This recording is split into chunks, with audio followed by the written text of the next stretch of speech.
पिता की 7 बेटियां थीं, ध्यान से सुनना। एक पिता की 7 बेटियां थीं। एक दिन पिता ने अपनी सारी बेटियों से पूछा, समस्त प्रजा से पूछा, समस्त बंधु बांधवों से पूछा, क्यों तुम्हारे पालनहार कौन है? तो सारी बेटियों ने कहा, पिताजी आप हमारे पालनहार हो, आप हमें खाना देते हो, कपड़ा देते हो, सब सुविधाएं। दूसरी बेटी ने भी कहा, पिताजी आप हमारे पालनहार हो। तीसरी ने कहा, आप हमारे पालनहार हो। चौथी ने कहा, पिताजी हमारे आप पालनहार हो। पांचवी ने कहा, पिताजी हमारे। प्रजा ने भी कहा, राजा आप हमारे पालनहार हो। राजा ने अपनी पत्नी से पूछा, क्यों तुम्हारा पालनहार कौन है? रानी ने कहा, आप हमारे पति हो, पालनहार हो। सब राजा से डरते थे और राजा के तरह बात करते थे। सबको लगता था राजा पालनहार। एक छोटी बेटी थी, राजा की 7 बेटियों में 6 बेटियों ने कह दिया, आप हमारे पालनहार हो। सबसे छोटी से पूछा, क्यों तेरा पालनहार कौन है? उसने कह दिया, मेरे पालनहार तो भगवान हैं पिताजी, वही सबके पालनहार। आपके हमारे ये जो लोग कह रहे हैं ना कि आप ईश्वर ने निमित्त बनाया है आपको, पर विशेष रूप से पालन ईश्वर ही करते हैं। माना कि रोटी किसी व्यक्ति ने आपको दी, तो यह उस व्यक्ति की महानता नहीं है, परमात्मा ने ही उस व्यक्ति के माध्यम से आप तक रोटी पहुंचाई है। और हमें लगता है इन्होंने रोटी दी। पति जब पत्नी को रोटी देता है ना, तो वो ये अहंकार कर लेता, मैं खिला रहा हूं, मेरे भाग्य से खा रही है। अपने बाप के यहां तो चना चबाती थी। तो ये पति की गलतफहमी है। सारे लोग अपने भाग्य का खाते हैं और सबके पालनहार भगवान है। उस पिता को बड़ा बुरा लगा।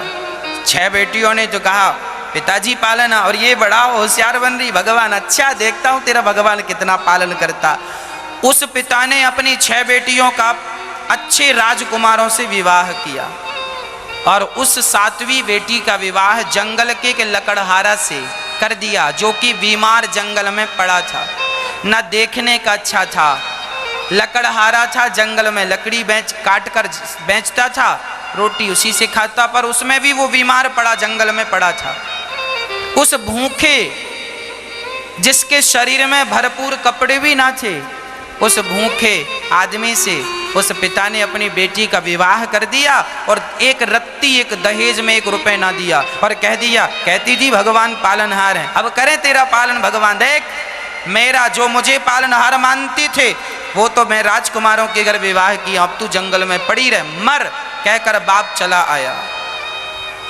वह लड़की जानती थी कि सच्ची में भगवान ही पालनहार हैं। इंसान हमारा पालन करेगा भी तो कब तक करेगा?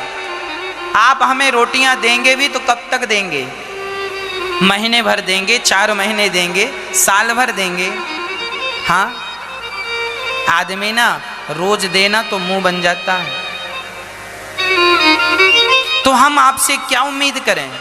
हम तो इनसे करें, आप देंगे तो साल भर देंगे, 4 साल देंगे, पर हमारे भगवान तो हर जन्म में हर बार देने को तैयार है।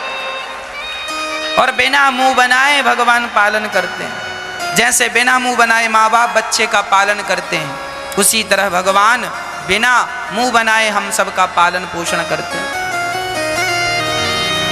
तो वो बेटी जंगल में रहने लगी और अब वो बेटी अपने पति की सेवा करती, लकड़ियां जंगल से काटती, बाजार में बेचती, जो पैसा मिलता सो पति के लिए दवाई लाती, पति का इलाज कराती। धीरे धीरे उसका पति ठीक होने लगा, पति के लिए दूध लाती, दूध पिलाती। अच्छा, उसी जंगल में एक नाग नागिन का जोड़ा था। वह नाग नागिन वहां पर रहा करते थे और ये दोनों पति पत्नी भी वहीं पर रहते थे। अब वो जो दूध लाया करती थी पति के लिए, दवाई के लिए, तो पति दूध पी लेता, थोड़ा सा बच जाता, तो ये लड़की सोचती कि नाग नागिन को दूध पिलाऊं, तो वो कटोरे में भर के दूध रख देती, तो नाग नागिन आती और वो दूध रोज पीते। अब ये नियम बन गया कि वो दूध रोज नाग नागिन पीते।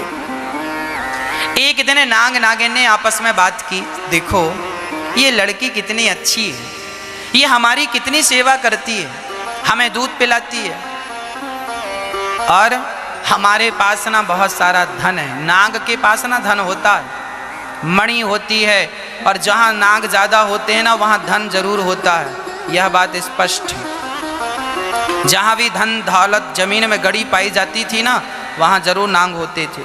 तो जहाँ वो थे ना वहाँ निश्चित धन था। तो एक दिन उस लड़की को नाग ने सपने में कहा, सुनो, जहाँ हम बैठे हैं वहाँ तुम निसंकोच हाथ डालना, तुम्हें बहुत सारा धन मिलेगा। उसने सवेरे डाला। वो नाग नागिन से दोस्ती ही थी, लगभग रोज वो पालन करने लगी, तो दोस्ती वो हाथ डाली, सचमुच वहाँ बहुत सारा धन मिला उसे। उस धन से उसने अपने पति को पहले तो स्वस्थ किया, फिर उसने उसी जंगल में एक नगर बसाया, राजमहल बनवाया। उसने लोगों को, गरीब लोगों को बसाया, उनके लिए घर बनवाए, उनके लिए अन्न क्षेत्र चालू किया, सबको निःशुल्क भोजन दिया उस लड़की ने। अब उसने नाग नागिन ने सोचा कि हमने जितना धन दिया था उससे तो इसने सदुपयोग ही किया, उसने दुरुपयोग नहीं किया। तब नाग नागिन को लगा अब हम लोगों का भी समय आ गया है, नाग नागिन का मरने का समय आ गया।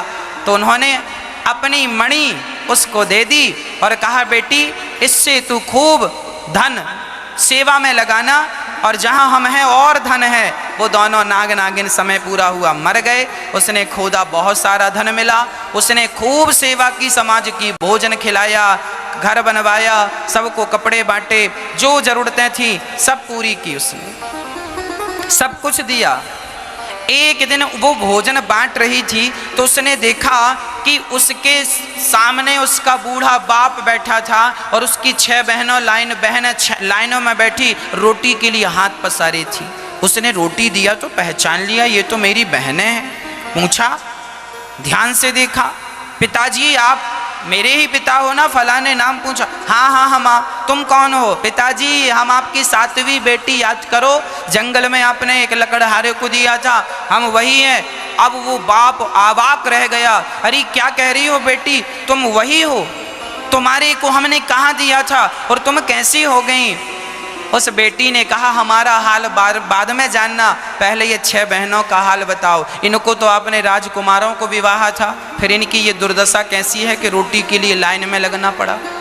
पूरी राम कहानी सुनाई। बेटी, इन सबको बड़ा अहंकार था और उसी अहंकार ने इनकी यह दुर्गति कर दी, और आज हमारे अहंकार ने हमें विवश कर दिया रोटियां मांगने के लिए। तूने सच कहा था बेटी कि कोई किसी के पालनहार नहीं है, सबके पालनहार भगवान है। देख, तुझे मैंने लकड़हारे को दिया और तुझे विश्वास था कि पालनहार भगवान है, तो भगवान ने देख तुझे कहाँ से कहाँ पहुँचा दिया।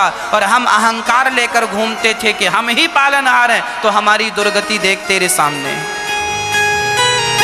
जीवन में ये अहंकार कभी ना पालना कि तुम किसी का पालन कर रहे हो, सबके पालनहार भगवान है।